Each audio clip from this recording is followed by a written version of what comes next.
Bom dia, manhã de domingo e o Viva Mais Claro, com muita saúde e qualidade de vida para você e toda a sua família. Dê só uma olhada no que vem por aí. Vacina contra a meningite B chega às clínicas particulares. Truques para dar remédios às crianças. No Tem em Casa, poder de uma frutinha desconhecida, a feijoa. No Beba Saúde, a receita de um shake diet de mangaba. Veja também a nova onda dos livros de colorir para adultos. E ainda, a receita da semana é uma papinha especial. O Viva Mais já está no ar.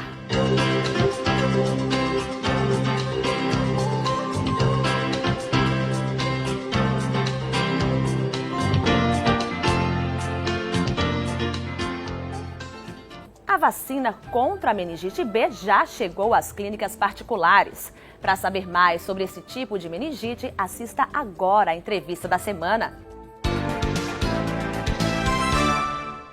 A entrevista de hoje é sobre a meningite. Nas clínicas e hospitais particulares já está disponível a vacina tipo B. Sobre o assunto a gente conversa com o pediatra e cooperado da Unimed Sergipe, Dr. Ricardo Gugel. Seja bem-vindo mais uma vez ao nosso programa. Para a gente começar, vamos falar sobre a meningite. Que doença é essa, doutor? Bom, a meningite é um quadro infeccioso que acomete as meninges. As meninges são o envoltório do sistema nervoso, que protege o sistema nervoso, que pode ser infectado por diversos patógenos, diversas doenças diferentes, causas diferentes. A meningite meningocócica é uma delas, mas tem outros agentes etiológicos, como o próprio pneumococo, a própria tuberculose pode dar meningite, hemófilos influenza também pode dar meningite, mas essas doenças, de maneira geral, já tem vacina disponível. Doutor, e quais os tipos de meningite? Então, veja, existe meningite bacteriana e meningite viral.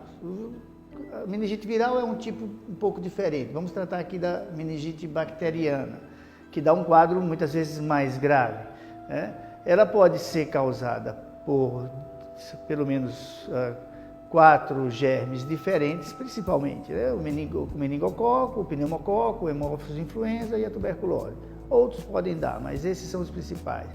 E a meningite meningocócica é aquela entidade que é mais clássica, porque ela pode acometer um número grande da população ao mesmo tempo, pode dar epidemias, surtos, E para elas, assim como para o pneumococo, para o hemófilos e até mesmo para a tuberculose, já tem algumas vacinas.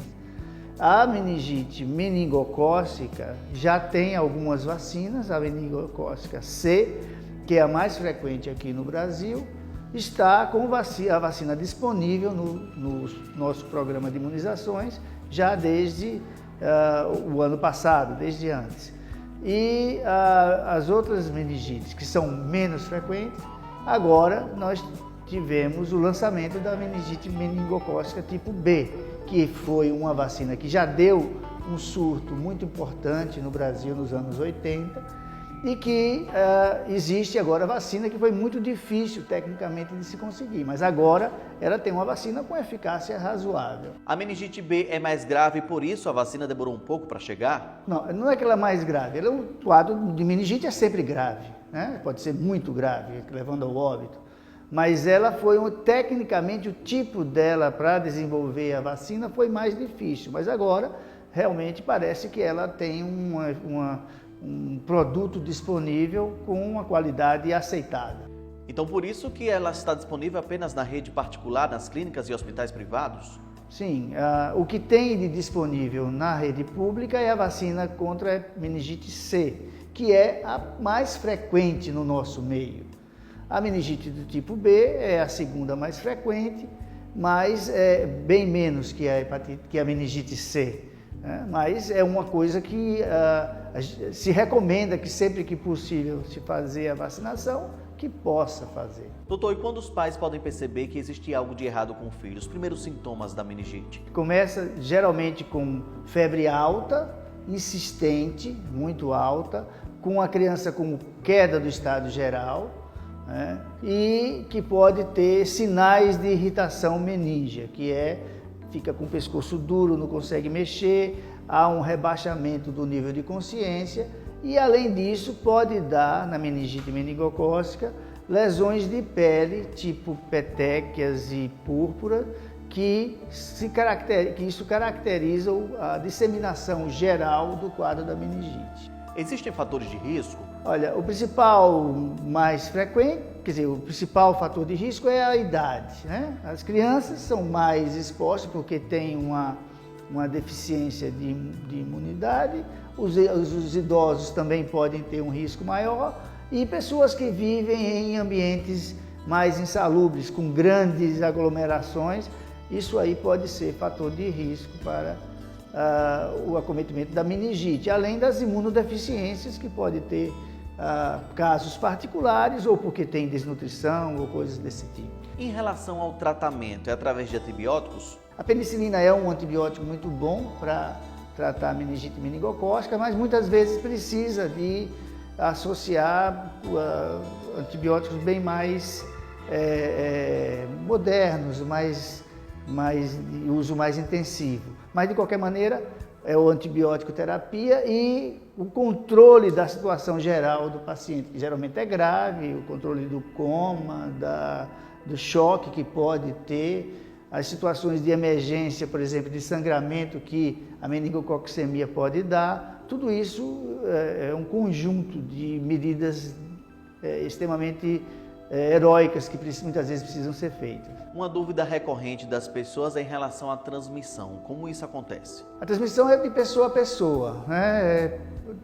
O germe pode ficar albergado na nossa garganta, e a transmissão muitas vezes por saliva, né? Ou por mãos contaminadas que pegam naquilo que a criança põe na boca e se contamina, né? Essa é a principal meio de contato. E aí tem a questão dos hábitos de higiene. Tudo isso é fundamental e por isso que as grandes aglomerações favorecem a transmissão, né? Porque o contato entre as pessoas é mais próximo, mais estreito. Isso tudo pode... Então, crianças pequenas, você evitar que pessoas que possam estar doentes cheguem perto é uma medida saudável. As vítimas da meningite geralmente ficam com sequelas, é isso, doutor? É uma doença que acomete o sistema nervoso, né? E pode deixar lesões permanentes em qualquer dos lugares do sistema nervoso que ela atinja. Então, desde surdez, alteração do campo visual, distúrbios de comportamento, lesões ulcerosas ou degenerativas do sistema nervoso, especificamente do encéfalo, isso tudo pode acontecer e ser sequela da meningite. Doutor Ricardo, muito obrigado pelas orientações e pela sua participação mais uma vez aqui no Viva Mais.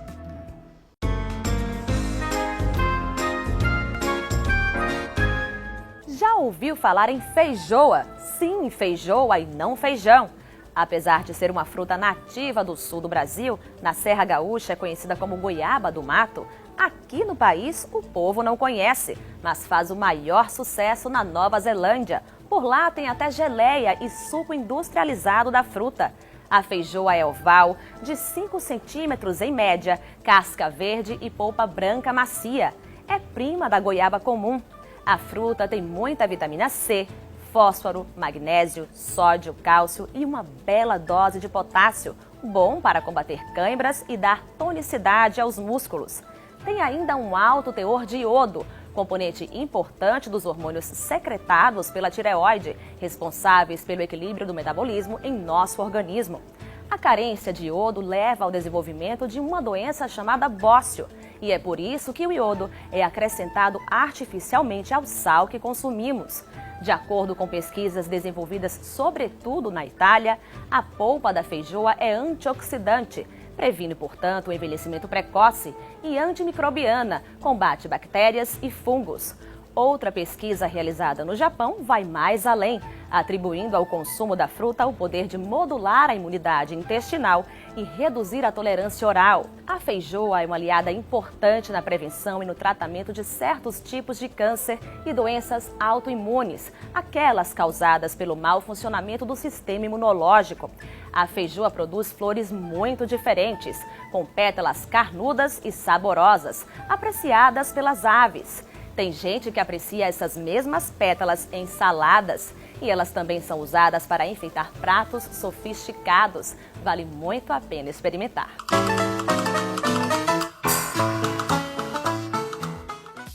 É verdade que banana prende o intestino e manga solta? Então, isso não passa de crendices populares. O que ocorre é que quando a fruta está verdosa, ainda verde, no caso da banana, ela possui mais tanino, que é uma substância que faz com que nosso intestino ele tende a constipar mesmo. Mas não que a banana, quando ela amadurece, ela já perde uma boa parte desses taninos, então ela já fica uma fruta com uma boa fonte de fibra, não que ela vá prender.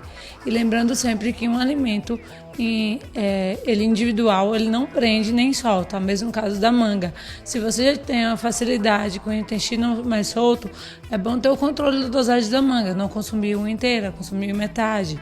Lembrando que para ter o intestino solto ou preso, isso depende da sua rotina. É primordial que você tenha uma boa atividade física, uma alimentação regrada em fibras, verduras, legumes, que é aí que a gente vai encontrar as fibras, e o consumo de água adequado, sempre associado, para que a gente tenha um intestino funcionando que nem um reloginho. No próximo bloco, a receita de um shake diet de mangaba e mais truques para dar remédio aos pequenos com mais facilidade. Daqui a pouquinho, logo depois dos comerciais.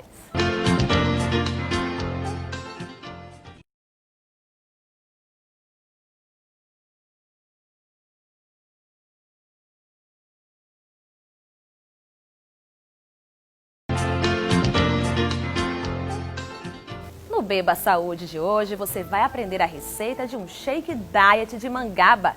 Quer ver? Só se for agora!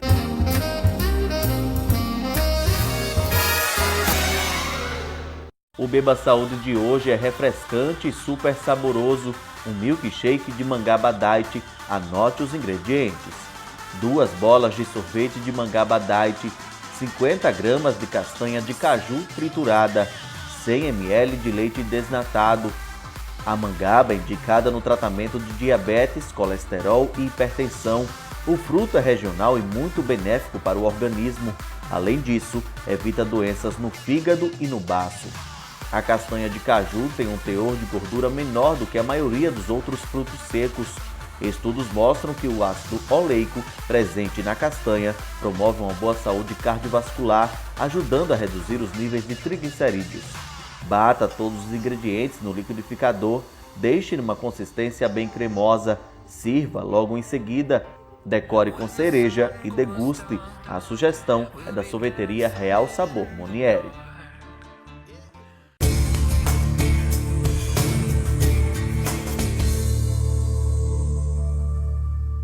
A gente sabe que medicar uma criança nem sempre é tarefa fácil.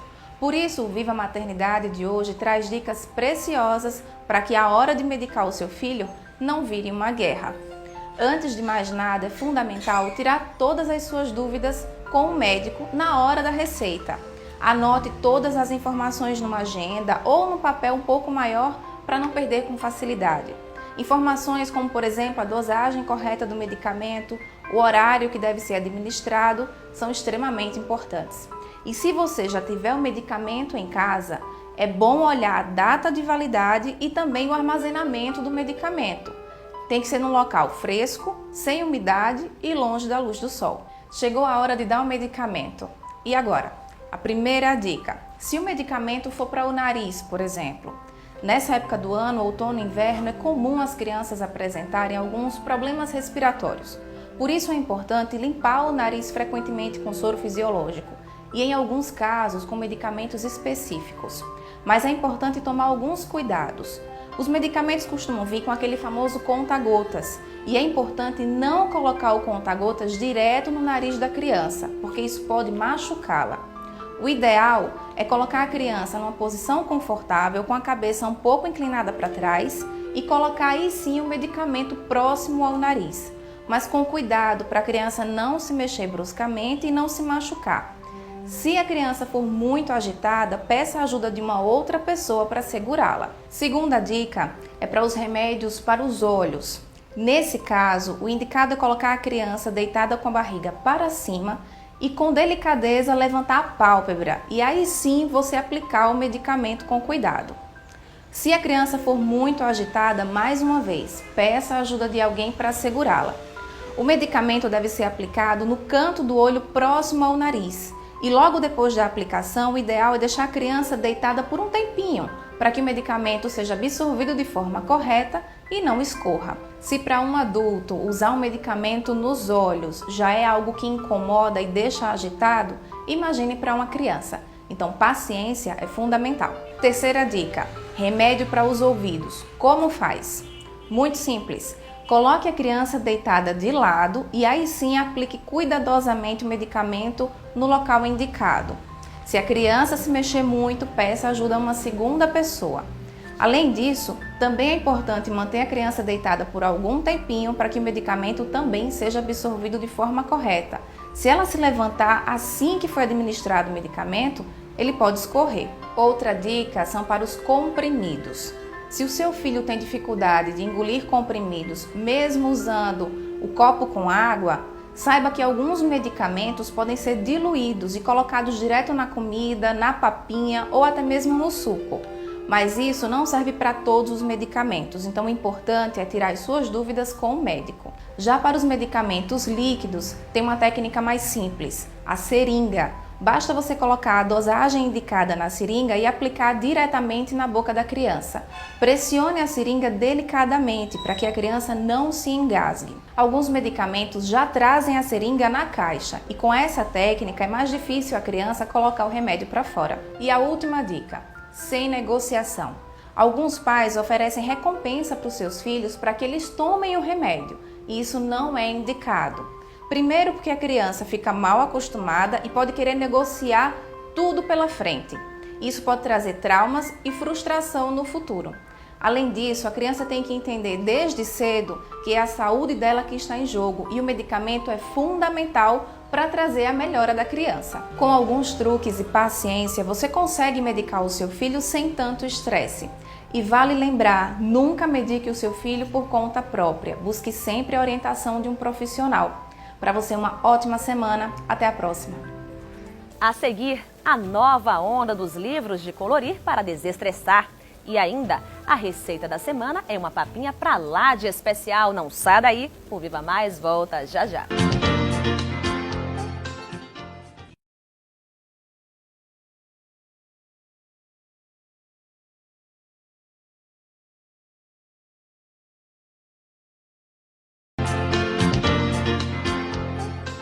Quem disse que livros para colorir é coisa só de criança? A nova onda dos livros anti-estresse vem tomando conta das livrarias e de muita gente. E não é que pintar realmente pode acalmar os ânimos? Veja só, uma atividade que lembra a infância. Caíram no gosto dos adultos os livros para colorir. Isso porque a tarefa agrega muitos benefícios, além de ser extremamente prazerosa. A gente entende que ele promove um desenvolvimento, né, tanto do raciocínio quanto da criatividade, da coordenação motora fina e também um equilíbrio emocional, porque ele promove uma sensação de bem-estar, né, de relaxamento e de desestresse. A procura é tanta que esta livraria dedicou um espaço de destaque para os livros de colorir. Tem para todos os gostos e bolsos, desde os mais simples aos mais famosos. A empresária comemora as vendas. Ela diz que muita gente vem em busca do livro depois de passar por consultas terapêuticas e psicológicas. A gente tem visto assim muitos psicólogos que são clientes da gente, comprando, levando, indicando, dando de presente, como se fosse um presente para o paciente passar o fim de semana. E aí você vê que vai se multiplicando. O pessoal comprou, uma pessoa comprou, aí quer levar para a mãe, quer levar para o irmão, para a tia. E acho que deve estar funcionando muito bem, porque a procura é enorme e as editoras estão apostando. Começou com Jardim Secreto e Floresta Encantada e a gente já tem uma gama enorme de outras artes, outros livros, também direcionados ao mesmo objetivo. Os livros vão de acordo com a idade. Segundo a especialista, que também tem o hábito de colorir, A atividade costuma identificar o comportamento das pessoas. Estou conseguindo adequar o livro de colorir a algumas técnicas para usar na própria terapia ocupacional, né, com fins terapêuticos. Então, o livro por si só, ele passa a ser terapêutico à medida que ele propicia essas sensações de bem-estar, de prazer, de relaxamento e de desestresse. Ela diz ainda que é uma forma de moderar o uso das novas tecnologias. Hoje a gente vive tudo que a gente chama de uso de tela, né? Desde o aparelho celular, aparelho de computador, né? Então, ele propicia um contato mais com o concreto, né? Então, é um reflexo da questão criativa. A estudante de jornalismo, Mariana, ganhou o primeiro livro de colorir da mãe. Isso aconteceu em um momento em que ela precisava de ajuda. Eu fui diagnosticada com depressão há um bom tempo. Comecei a fazer um tratamento medicamentoso e minha mãe apareceu lá em casa com o livro na expectativa de me tirar um pouco dos efeitos colaterais dos remédios e me tirar um pouco do quarto, né, me dar alguma atividade para fazer e me tirar dessa coisa da doença. Com o passar dos dias, foi criando gosto e hoje já são várias as páginas pintadas. Muitos são os benefícios. Exige concentração, são pequenos movimentos que a gente faz para algumas pinturas, então um pouco de coordenação motora também. Eu estou tentando treinar, pintar com a esquerda, para desenvolver um pouco a habilidade na mão esquerda. E é bem desestressante. Para quem está assim estressado, chegar em casa, não ligar um jornal para ouvir notícias ruins e tudo, é uma ótima fuga. Para ela não tem horário, é só ter uma folguinha das aulas que ela começa a colorir. Você fica sempre pensando no próximo desenho, que cor usar, né? Porque você acha sempre que está limitado de cores. Ah, mas eu posso misturar aquela cor com essa, vai dar tal cor. Aí quando eu tenho um tempinho livre, abro o livro e começo a pintar. É uma saída lúdica dos problemas.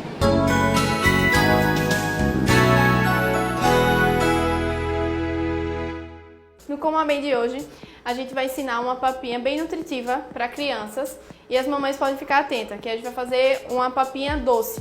Para quando a alimentação for introduzida a partir do 6º mês de vida, as crianças já podem iniciar a introdução de outros alimentos, fora o leite materno. Os ingredientes são uma maçã, uma banana, meio mamão papaya e 50 ml de água. O primeiro passo é higienizar bem as frutas já estão lavadas. Eu vou começar descascando a maçã. Eu vou tirar a casca porque logo nos primeiros 6 meses a criança ainda está desenvolvendo a deglutição. Então, para tirar um pouquinho mais dessa fibra, ela precisa da fibra da maçã, mas aí a gente tira para não ficar em excesso. Quando for cortar, deixa ela em pedaços grandes mesmo, porque como ela vai ao fogo, ela vai amolecer mais rápido. Já descasquei a maçã, agora eu vou descascar a banana. Cortar ela também da mesma forma que eu fiz com a maçã. Agora o mamão eu vou tirar a casca dele e a semente, cortar do mesmo jeito que a maçã e a banana. O mamão, lembrando que ele é rico em vitamina A. Por que a gente deve complementar essa alimentação do bebê a partir do 6º mês? Porque o leite materno ele vem exclusivamente até o 6º mês. E aí a gente complementa porque esse leite materno, ele não vai me oferecer todos os nutrientes. E aí eu preciso continuar ofertando outros nutrientes de outra forma. Bom, agora que as frutas já estão descascadas, a gente vai colocar ela na panela, num papeirinho. Vocês podem usar em casa o papeirinho já designado para criança. É bom que tenha em casa uma panela só separada para criança, não misturar com a da família, porque essa parte de introdução alimentar é importante que a gente separe. Como as crianças vão receber a papinha salgada juntamente com a papinha doce, essa introdução vai ocorrer a partir dos 6 meses. É importante que se tenha um papeirinho reservado para papinha salgada e um papeirinho para papinha doce, tá? Então vamos lá. É importante que não coloque muita água, porque a própria fruta vai liberar a água dela mesma. E como a gente quer que a papinha fique numa consistência espessa, a gente coloca só um pouquinho de água para que ferva a fruta. Vamos levar ao fogo agora. Aqui no fogo a gente vai deixar que a água ferva. Isso leva em torno de 5 minutos, 10 minutos. E também vai depender da consistência que esteja a fruta. Então, nesse tempo que ela levantar a fervura, a gente vai observar como é que está a consistência da fruta. Um alerta que se tem também que ter cuidado é por conta do açúcar. As frutas, elas já têm os seus açúcares naturais, então a gente não precisa adicionar nessas papinhas o açúcar. Vou desligar aqui o fogo e aí reduziu bastante a água para ela ficar bem a papinha mesmo. Ficou bem pouquinho mesmo, só pra gente amassar, pra dar uma consistência nela, em forma de purê. Vamos lá amassar? Pega todas elas mesmo e amassa junta. A papinha, ela dura 24 horas sem tocar na geladeira e eu posso congelar, tanto a papinha doce como a papinha salgada. Ela fica até 3 meses no congelador. Serve em temperatura ambiente, tá? Ela tá quente aqui ainda, mas deixa esfriar um pouquinho para servir em temperatura ambiente. Coloquei aqui todas, certo? Você vê que ela tá com consistência bem amassadinha, bem espessa, tá? Aí algumas mães ficam preocupadas em dar e achando que a criança vai engasgar, mas dando aos poucos, tá? A criança ela vai aprender o processo da deglutição. A linguinha dela já tá pronta para isso a partir do 6º mês. Bom, gente, agora a nossa papinha tá pronta. Vocês já aprenderam passo a passo, já podem fazer em casa, tá? Para os seus filhos. Pode, como eu disse, pode congelar, dura até 3 meses, mas quando na geladeira só dura 24 horas, quando você não mexe nela, tá? Para descongelar, vocês podem levar ao fogo em banho-maria e pode oferecer à criança em temperatura ambiente um pouquinho morna. Essa foi a minha dica de hoje. Eu espero que vocês gostem, façam em casa também e até a próxima oportunidade. Para conferir esta e outras receitas, é só acessar o nosso portal. Se você tem uma receita saudável e quer participar do programa, envie a sugestão para o nosso e-mail. O próximo Coma Bem pode ser aí na sua casa. O Viva Mais de hoje fica por aqui. Para saber mais sobre o programa, acesse o nosso portal www.unimedsE.com.br/vivamais ou ainda facebook.com/unimedsE. Para participar, sugerindo pautas, ideias, tirando dúvidas, o e-mail é vivamais@unimedsE.com.br. Você também pode assistir ao programa ao vivo pela internet. É só acessar a8se.com. Mas se você não tem acesso à internet, pode ligar para o 2107-8754. Obrigada pela companhia, uma ótima semana e até o próximo domingo às 8 horas da manhã, aqui na sua TV Atalaia.